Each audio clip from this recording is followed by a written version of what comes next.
You're watching South Asia Newsline, and here are the top stories we are tracking for you on Friday, the 18th of April. India slams Pakistan over Kashmir, remarks calls Islamabad epicenter of global terrorism. Russia removes Afghan Taliban from list of banned terrorist groups. And Nepal parliamentary panel finds millions embezzled in China-funded airport construction.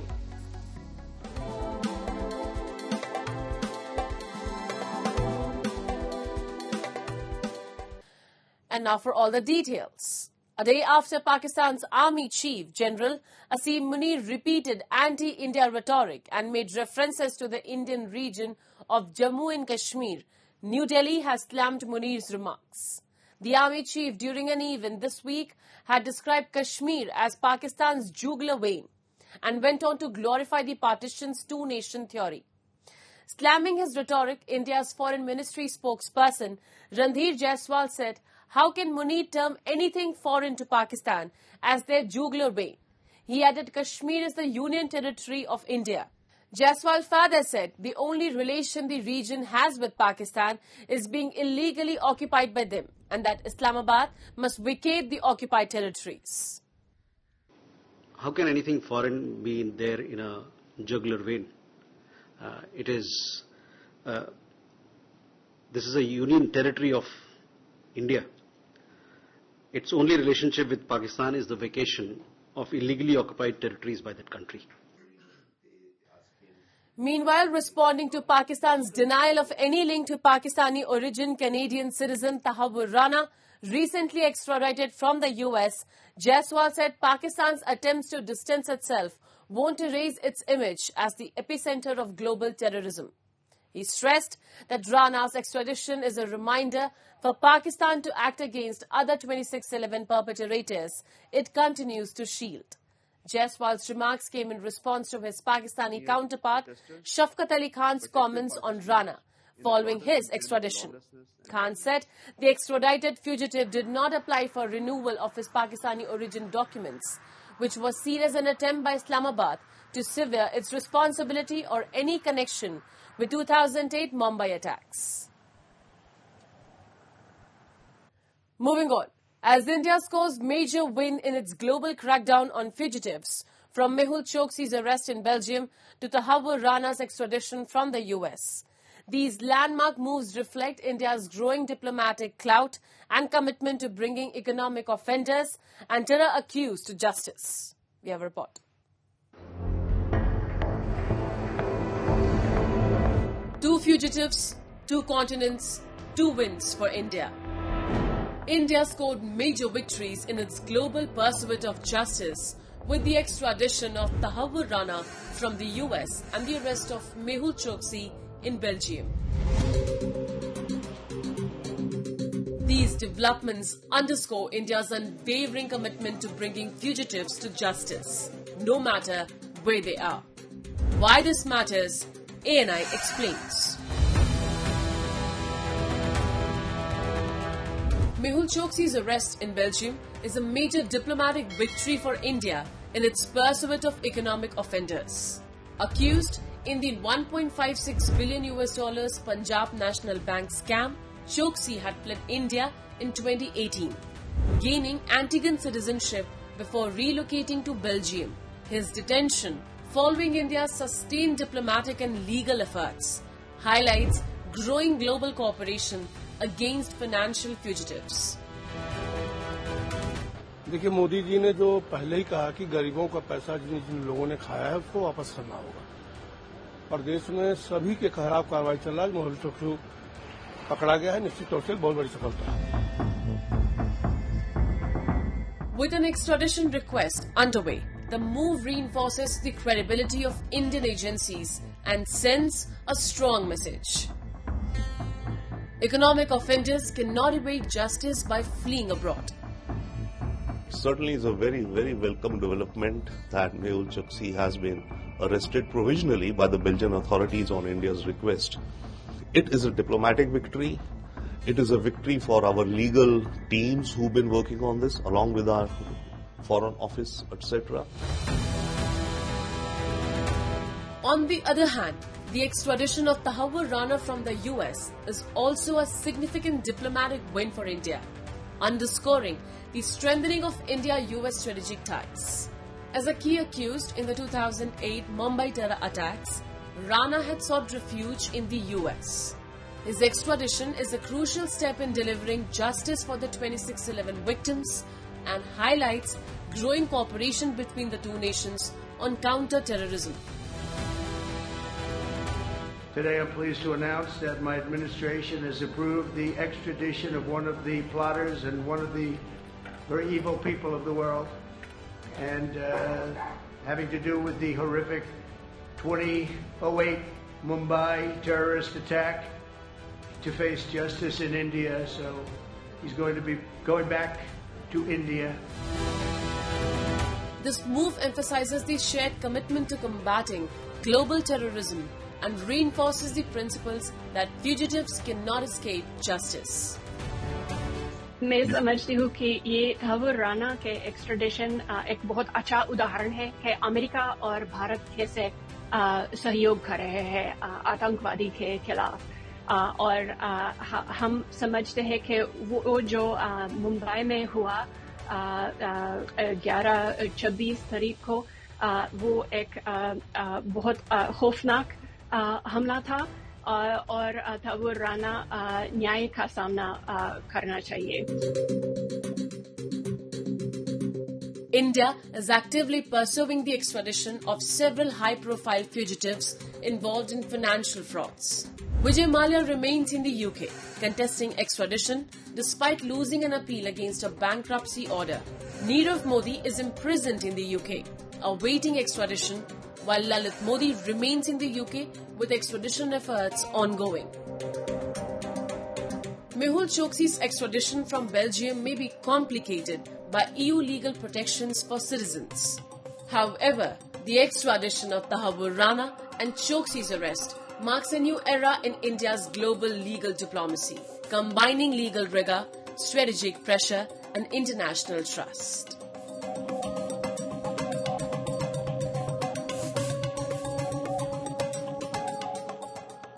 Moving on, thousands of Afghan refugees are being forced to leave Pakistan, returning to a homeland many have never known. Among them, two brothers now face an uncertain future in Afghanistan after spending their entire lives in Pakistan. Take a look. Facing a government crackdown, many undocumented Afghan refugees in Pakistan are being forced to return to a country they've never known. Islamabad had warned all Afghans without legal status or holding only Afghan citizen cards to leave voluntarily or face deportation. Among them is Mir Ali, born and raised in Murree, Pakistan, with no legal Pakistani identity. At the Torkham border, he hesitated to cross into Afghanistan, a nation unfamiliar to him. His brother, Asal Mir, who spent all 40 years of his life in Pakistan, shared the pain of leaving the only home he's ever known. Over 63,000 Afghans have returned from Pakistan in the first 12 days of April alone, according to a UNHCR and IOM report, citing fear of arrest as the main reason.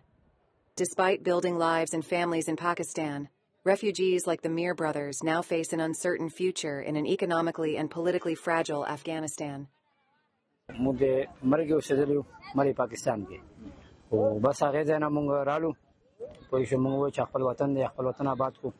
چې زو کوم اورده پر مطلب پنور خلکو کې اور دمرا وطن کې وخت راو اخر سروې 15 کاله مله تیر کړی مخ پیدایش ملته ده خو بیا م نېشنلټي ملټي نه درا کړی خو بس خیر په دې کې به خیري مونږ بیا رالو خپل وطن ته نو سالو 15 سره وخت کارونه کالتا پراته وو نو چې بس دغه ګوشو چې دغه افغانیان بځي نو نه ولا کړه دغه کړی چې ته په دین د چا یو خیا او بعد او بس دغه خبره خوان را نه کو.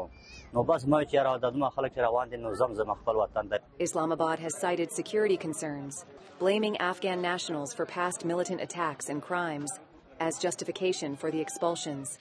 Kabul has rejected the claims, calling the move a forced deportation. Now in Afghanistan, the Mir brothers face an uncertain future, clinging only to hope. او بس حکومت سمونګ پروګرام اوس ورا کابل کې دي او حکومت واغه د ګاډي راتلو ولې د کرایه مریا ارسه د حکومت ته او خبره دا غواړي چې موږ سم سره نشته کوم دا وایو چې به حکومت سره چې موږ سره تعاون وکړي چې به موږ سره منځ ته راکړي موږ ته کورونه راکړي کورونه لا موږ له روزګار راکړي. Russia has officially lifted its 2-decade ban on the Taliban, previously designated a terrorist group in 2003. The move signals Moscow's intent to normalize ties with Afghanistan's rulers, despite the Taliban still lacking international recognition. State media said the Supreme Court on Thursday lifted the ban with immediate effect. Citing shared concerns over terrorism and drug trafficking, Russia's foreign ministry said it wants to build stronger security, trade and investment links with Kabul. The shift comes amid threats from Islamic State Khorasan, which US officials say was behind the March 2024 attack at a concert hall in Moscow that killed 145 people. The Taliban says it is working to wipe out the presence of Islamic State in Afghanistan. Meanwhile, Western diplomats say the Taliban's path towards wider international recognition is blocked until it changes course on women's rights. The Taliban has closed high schools and universities to girls and women and placed restrictions on their movement without a male guardian. Bangladesh is seeking a formal apology for the atrocities committed by Pakistan during the 1971 and the repayment of money Islamabad owed to Dhaka, as both countries held the first Foreign Office consultation in 15 years. Addressing the reporters following the meeting with his Pakistani counterpart Amna Baloch in Dhaka, Bangladesh Foreign Secretary Mohammad Jasim Uddin said during the meeting, Bangladesh raised the historically unresolved issues with the visiting delegation. The issues discussed included repatriation of around 300,000 stranded Pakistanis, equitable distribution of undivided assets worth $4.5 billion, transfer of foreign aid funds sent for the victims of the 1970 cyclone, and a formal public apology for the genocide committed by the then Pakistani military in 1971. The Bangladeshi officials said this is the right time to settle the historical unsettled issues. The talks precede the visit of Pakistan's Foreign Minister Ishaq Dar that comes after a thaw in relations after the ouster of Sheikh Hasina, who was considered a close ally of India. Once East Pakistan, Bangladesh had gained independence from Pakistan with assistance from India after a deadly liberation war. Moving on. A Nepali parliamentary panel has alleged $103.7 million were embezzled during the construction of the pricey Pokhara International Airport made with the assistance of Chinese-backed loan. The sub-panel of the House of Representatives Public Accounts Committee, following a 10-month probe, confirmed corruption and claimed the actual figure could be even higher, accusing the Finance Ministry of withholding documents. We are sure that the construction of Pokhara International Airport is one of the largest corruption scandal in Nepali history, a member of the panel said to ANI. Dubbed as white elephant in the preliminary stage, the Pokhara International Airport saw China CAMC Engineering, the construction division of state-owned conglomerate Cinemac, playing a pivotal role in the construction. While the project was estimated to cost $103.7 million, but expenses later increased to $163 million. The airport has not seen frequent international flights, except for rare chartered Chinese flights. Its association with Chinese BRI project has also made it difficult to attract international flights, especially from Indian Airlines, as New Delhi opposes the BRI initiative, citing infringement on its sovereign territory. And Sri Lanka's Catholic Church is set to declare those who died in the Easter bomb attacks in churches 6 years ago as heroes of faith on April 21st. Director Communications Catholic Church Father Jude Cristana said Archbishop of Colombo, Cardinal Malcolm Ranjit, will read out the announcement. Heroes of faith is the term used by the Catholic Church to refer to those who sacrifice their lives for what they believe. The Cardinal will also reportedly announce the Church's stand on what action the government had taken so far on finding out the truth behind the Easter Sunday attacks. The Cardinal has previously criticized successive governments for inaction and concealing the facts. The blasts, claimed by militant group Islamic State, targeted 3 churches and 3 luxury hotels, killing more than 260 people, including dozens of foreigners, shocking the country and shattering a decade of relative peace after the end of a 25-year civil war.